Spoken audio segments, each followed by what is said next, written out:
নমস্কাৰ বন্ধুসকল, আজি আপোনালোকৰ মাজত নতুন এটা ভিডিঅ' লৈছো। আপোনালোকে চাই আছে এই বেনাৰ চাই আছে যে NHDL পেমেণ্ট বেংকটো। NHDL পেমেণ্ট বেংকটো আমি ক'ৰ পৰা দি আছো, এই ভিডিঅ'টো আপোনালোকে গোটেই বস্তুখিনি চাওক। মোলৈ বহুতো কল আহি আছে যে NHDL পেমেণ্ট বেংকৰ CSP লাগে, এইটো দি আছো। আগত আছে যে ফাৰ্ষ্ট পাৰ্টি অলৰেডি ৱেষ্ট বেংগলত হৈ আছে আৰু কোনো ষ্টেট নহয়, এতিয়া অসমত নহয়। ফাৰ্ষ্ট পাৰ্টিটো ডাইৰেক্ট যেটো দিছিলো আমি NHDL পেমেণ্ট বেংকটো হেতু নহয়। একচুয়ালি এতিয়া হৈ আছে, আপোনালোকক দেখাই আছো।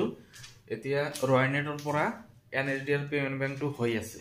এই আপোনালোকে চাওক, এইটো হল ৰয়নেটটো, ঠিক আছে। এই ৰয়নেট এক্সপ্ৰেছৰ পৰা আপোনালোকে NHDL পেমেণ্ট বেংকৰ আপোনালোকে CSP পাব আৰু কি। তো এইটো এটা অপচনে আছে, তাৰ মানে ইয়াতে আগত দিছিলো আমি ৰয়নেটৰ পৰা ফিনকেয়াৰ স্মল ফাইনেন্স বেংকৰ CSP দিছিলো। এতিয়া তাৰ মানে ফিনকেয়াৰ স্মল ফাইনেন্স বেংকটো AU স্মল ফাইনেন্স বেংক হৈছে। তাৰ মানে এতিয়া মাৰ্চ হৈছে, মাৰ্চ হোৱাৰ কাৰণে এইটো হাইট হৈ আছে। এতিয়া ফিনকেয়াৰ স্মল ফাইনেন্স বেংকৰ CSP নহয়, ঠিক আছে।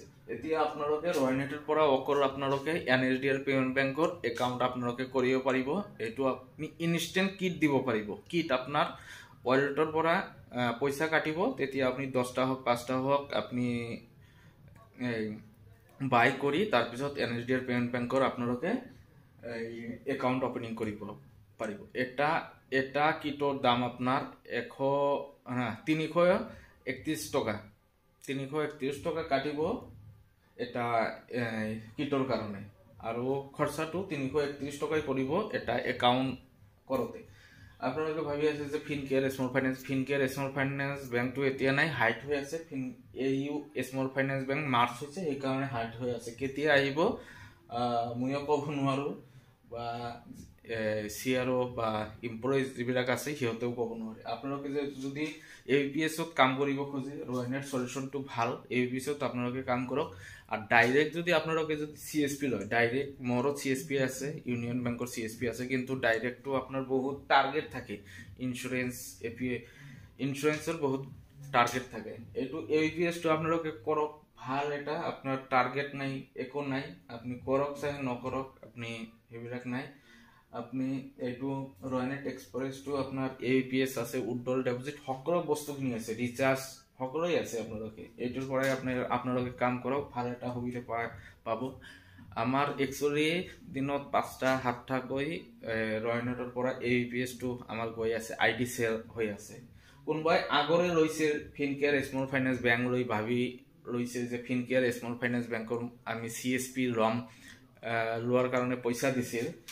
সিহঁতে অলৰেডি এইটো ৰয়নেট এক্টিভেট হৈ গৈছে, কিন্তু এতিয়া NHDL-টো শ্ব' হৈ আছে। সেইটোৱে আপোনালোকে NHDL-টো কৰিব লাগিব একাউণ্টটো। তো আপোনালোকে মোৰ কেইটামান কাষ্টমাৰ কৈ আছে যে ফিনকেয়াৰটো নাই, পইচাটো আপোনালোকে বেক কৰক। বেক মই কোম্পানীক অলৰেডি এক্টিভেট কৰি দিছো। NHDL-টো কেনেকৈ বেক হ'ব, ঠিক আছে।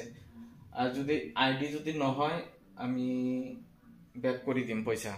যেহেতু ID হোৱা নাই, ৰয়নেটৰ বা NHDL-ৰ এক্টিভেট হোৱা নাই, আমি বেক কৰি দিম, ঠিক আছে। তাৰ মানে বেক ডেইলিকে আমাৰ 7টা 10টা কৈ ID হৈ আছে ৰয়নেট এক্সপ্ৰেছৰ।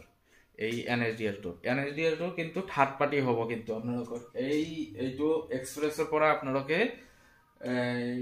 লগইন কৰিব লাগিব এই এপছত, ৰয়নেটৰ এপছত। তাৰ পিছত আপোনালোকে NHDL-টো এই একাউণ্ট ওপেনিং কৰিব পাৰিব। এতিয়া কিন্তু আপোনালোকে ফোন কৰি ক'ব যে ফিনকেয়াৰ স্মল ফাইনেন্স বেংক লাগে, এইটো নাই। কিন্তু already Fincare small finance bank ইয়াতে ৰয়নেটৰ শ্ব' নহয়। আপোনালোকে অকল NHDL-টো কৰিব পাৰিব, ঠিক আছে। তো আপোনালোকে যদি লয়, তলত নাম্বাৰ থাকিব, সেইটো নাম্বাৰত কণ্টেক্ট কৰিব, ঠিক আছে। আৰু টেনশ্যন নাই, আমি ইমান টকাও নলওঁ যে আপোনালোকক 10,000 20,000। আমাৰ হাতত আছে 1,000 2,000 3,000, হাইয়েষ্ট 5,000 টকাৰ ID আছে। বেছি টকাৰ ID নাই। মোৰ ঘৰ গোৱালপাৰা, ঠিক আছে। আৰু এই কোটাকো দিছিলো। এতিয়া এইটো চাওক, মুভি শ্বপৰ পৰা 3টা বেংকৰ CSP হয়। সুজতা স্মল ফাইনেন্স বেংকটো হয়, তাৰপিছত কোটাক হয়, এক্সেছ হয়। তো এইটোও দি আছো, মুভি শ্বপটো দি আছো, কাম কৰি আছো। যিমান পোৰ্টেল আছে, পেনিয়াৰ বাই হওক, স্পাইচ মানি হওক, যিমান পোৰ্টেল আছে মোৰ লগত গোটেই পোৰ্টেলটো আছে। কিন্তু মই ভাল পাইছো ৰয়নেট এক্সপ্ৰেছটো, এইটো অলপ চলপ বেছিকৈ কাম কৰি আছো, আৰু এইটোৰে ID দি আছো, ঠিক আছে। আজিৰ ভিডিঅ' ইমানেই। Thank you so' much.